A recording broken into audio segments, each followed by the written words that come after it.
আসসালামু আলাইকুম। আমি ডাক্তার আকিমা খাতুন আঁখি। আজকে আপনাদের সাথে একটি হোমিওপ্যাথিক মেডিসিন ইউফ্রেশিয়া এই মেডিসিনটি নিয়ে সর্বাধিক আলোচনা করব। এই মেডিসিনটি কখন, কিভাবে, কোন কোন লক্ষণে ব্যবহৃত হয় সমস্তই এই ভিডিওতে পেয়ে যাবেন। ভিডিওটি দেখার জন্য সবাইকে অনুরোধ জানাচ্ছি। সম্পূর্ণ ভিডিওটি মনোযোগ দিয়ে দেখলে হয়তোবা ভিডিওটি আপনার জন্য খুব গুরুত্বপূর্ণ হতে পারে।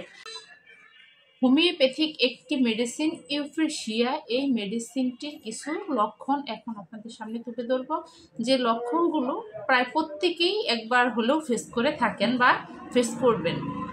চক্ষু রোগ সবারই কম বেশি দেখা দেয়।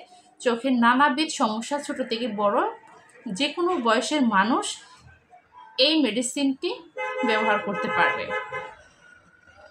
চোখ দিয়ে পানি পড়া, চোখের ভিতরে লাল হওয়া, চোখের ব্যথা করা, চোখে ক্ষতকর চাপ তৈরি হওয়া, চোখের ভিতরে পুঁজ উৎপাদন হওয়া এবং চোখ দিয়ে অনর্গল পানি পড়ার সমস্যা, সেটা ঠান্ডায় আবহাওয়াতে হতে পারে, বর্ষাকালে হতে পারে। চোখের ভিতরে কড়কড় করা, আলোর দিকে তাকাইতে না পারা, আলো অসহ্য, আলোর দিকে তাকাইলে চোখে ব্যথা বাড়ে, এই যে নানা রকম চোখের সমস্যা, সেই সাথে চোখ দিয়ে একটা ক্ষতকর স্রাব, পানির মতো তরল কিছু বের হবে, যেটা যেখানেই লাগবে সেখানেই এক ধরনের ক্ষত তৈরি করবে। যেমন চোখের সমস্যার কারণে যদি এদিক দিয়ে গড়িয়ে গড়িয়ে পড়ে চোখের স্রাব, তাহলে এই অংশগুলোতেই ক্ষত তৈরি হবে, চুলকাবে, ব্যথা করবে, ফুসকুড়ি বের হবে, গলবে এবং কি বিশ্বে একটা ক্ষত তৈরি হতে পারে। এই যে সমস্যাগুলো, চোখের সমস্যা, এগুলো কিন্তু খুব ভয়ানক আকার ধারণ করে, চোখ ফুলে ওঠে, চোখ ব্যথা করে এবং চোখের সমস্যার জন্য কর্মবিরতিও নিতে হয়। চোখের দৃষ্টিশক্তি প্রবলেম হয়, চোখ দিয়ে বাহিরের দৃশ্য দেখতেও কিন্তু অসুবিধা হয়। এবং চোখে যে এই রকম পরিস্থিতি, এটা নিয়ে অনেকেই ঘাবড়ে যান, অনেকেই অনেক ছোটাছুটি করেন, কি করবেন দিশা পান না।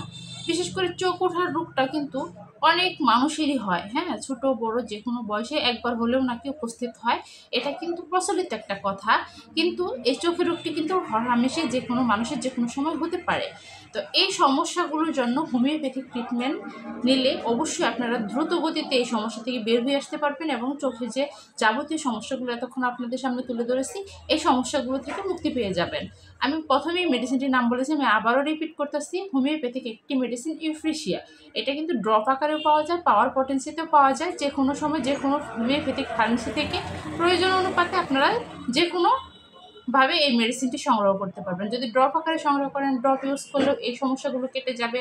যদি আপনারা ড্রপ না পান, সেক্ষেত্রে আপনার হোমিওপ্যাথিক ডাইরেক্ট যে মেডিসিনগুলো পটেন্সি ন্যূনতম 230-200 শক্তি আপনাকে ইউজ করতে হবে। যেটা পাবেন সেটাই সংগ্রহ করে কিন্তু আপনি আপনার চোখের সমস্যা থেকে সমাধান করতে পারেন। চোখের যত্নে এই ইউফ্রেশিয়া হোমিওপ্যাথিক মেডিসিনটি খুবই কার্যকর একটি মেডিসিন। এটা যে কোনো মানুষ যে কোনো সময় ইউজ করতে পারবে। ছোটদের জন্য ব্যবহারযোগ্য, বড়দের জন্য ব্যবহারযোগ্য।